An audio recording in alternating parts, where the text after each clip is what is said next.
तो दोस्तों नमस्कार, एक बार फिर से स्वागत है आप सभी का मेरे इस यूट्यूब चैनल में। आज हम फिर एक बेहतरीन टॉपिक के ऊपर बात करेंगे और आज का जो टॉपिक रहेगा वो टाटा ग्रुप से रिलेटेड रहेगा। और दोस्तों टाटा ग्रुप की अगर मैं बात करूं तो काफ़ी नामी ग्रुप है। इस ग्रुप के लिए तो आप जो है आँख मूंद करके भरोसा कर सकते हैं और ऐसा ही आने वाले समय पर होने वाला है, क्योंकि एक बार फिर से जो है टाटा समूह के माध्यम से एक बेहतरीन आईपीओ आने वाला है। तो दोस्तों अगर आप चैनल पर पहली बार आए हैं तो चैनल को सब्सक्राइब कर लीजिए, बेल आइकन को हिट कर लीजिए ताकि इस प्रकार की बेहतरीन जानकारी आपको लगातार मिलती रहे। चलिए बात करते हैं इस टॉपिक के बारे में और आज का जो टॉपिक रहेगा वो टाटा कैपिटल से रिलेटेड रहेगा। दोस्तों टाटा कैपिटल का आईपीओ आने वाला है, यानी कि सन 2025 में आएगा। दिसंबर 2024 तो यह तो अभी लगभग निकल ही गया है। 2025 में जो है इसका आईपीओ आएगा और ये आईपीओ जो है टाटा समूह की अगर मैं बात करूँ तो इस 20 साल में यानी कि 2 दशक में यह दूसरा आईपीओ होगा। पहला आईपीओ जो आया था सन 2023 में आया था, टाटा टेक्नोलॉजीज़ का जो आईपीओ आया था, काफ़ी बेहतरीन आईपीओ था, काफ़ी सफल आईपीओ था। उसके बाद जो है यह दूसरा आईपीओ है टाटा कैपिटल का, जो कि सन 2025 में आएगा। अब दोस्त इसके कारण क्या है? क्यों जो है टाटा ग्रुप जो है आईपीओ लेकर के आ रहा है?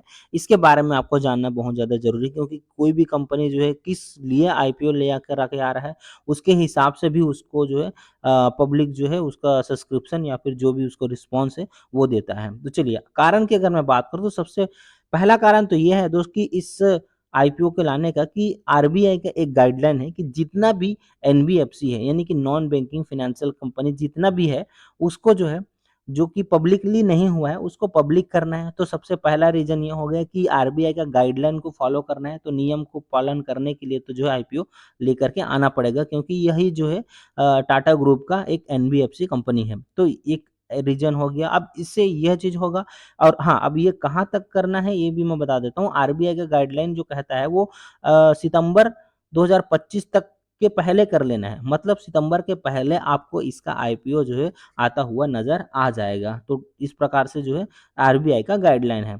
और इसके साथ ये भी चीज़ होगा कि टाटा जो कैपिटल्स है उसके जितने भी अगर टारगेट्स हैं, उद्देश्य है, उसको पूरा करने के लिए उनके पास जो है पैसा आ जाएगा, पूँजी आ जाएगा, तो उनका कैपिटल बेस जो है वो मजबूत होगा। इसके साथ जो है कंपनी को किसी प्रकार का जो एक्सपेंशन वगैरह करना है वो सब चीज़ों में जो है यह जो पैसा जितने आईपीओ से इकट्ठा किए जाएँगे वो उनको हेल्प करेगा। तो ये जो है इसका अगला कारण हो जाएगा।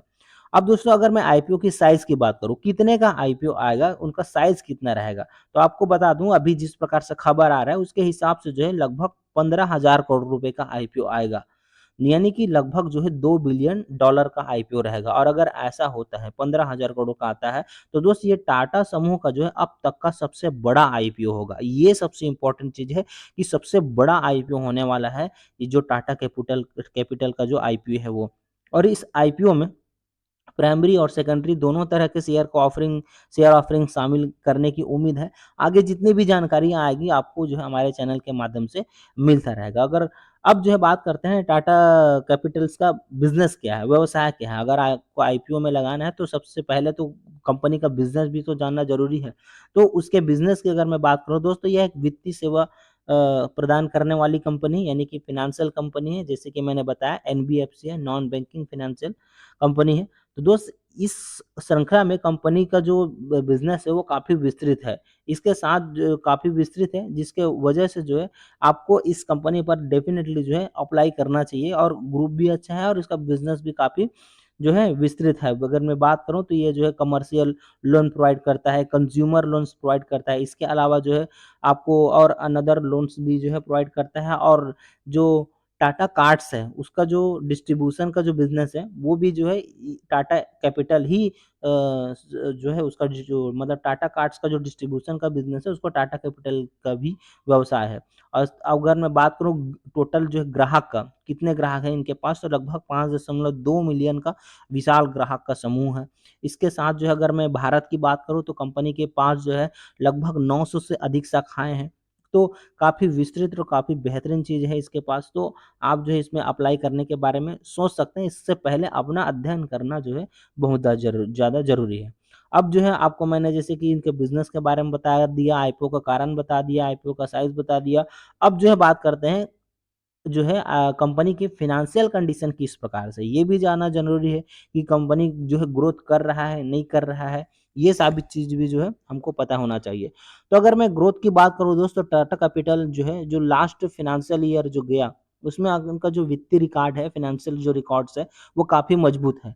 अगर मैं बात करूँ तो 31 मार्च सन 2024 का फाइनेंशियल ईयर गया, उसके हिसाब से कंपनी का जो रेवेन्यू है, राजस्व है, वो साल दर साल लगभग 34% बढ़ा है, बढ़ा है, जिसकी वजह से इनका जो टोटल रेवेन्यू है, राजस्व है इनका 18,178 करोड़ तक पहुँच गया है। और इसके साथ जो इनका जो शुद्ध लाभ है, यानी कि प्रॉफिट आफ्टर टैक्स है, वो 3,315 करोड़ रुपए का था। तो ये भी जो है काफ़ी अच्छी बात है, जो कि साल दर साल अगर मैं बात करूँ तो लगभग 12% की वृद्धि को दर्शाता है। तो ये एक अच्छी बात हो गया। इसके साथ जो है अभी अगर मैं लास्ट बात करूँ, 28 अक्टूबर सन 2024 तक टाटा कैपिटल का जो टोटल जो लोन बुक है, वो 1,76,536 करोड़ रुपए तक जो है पहुँच चुका है।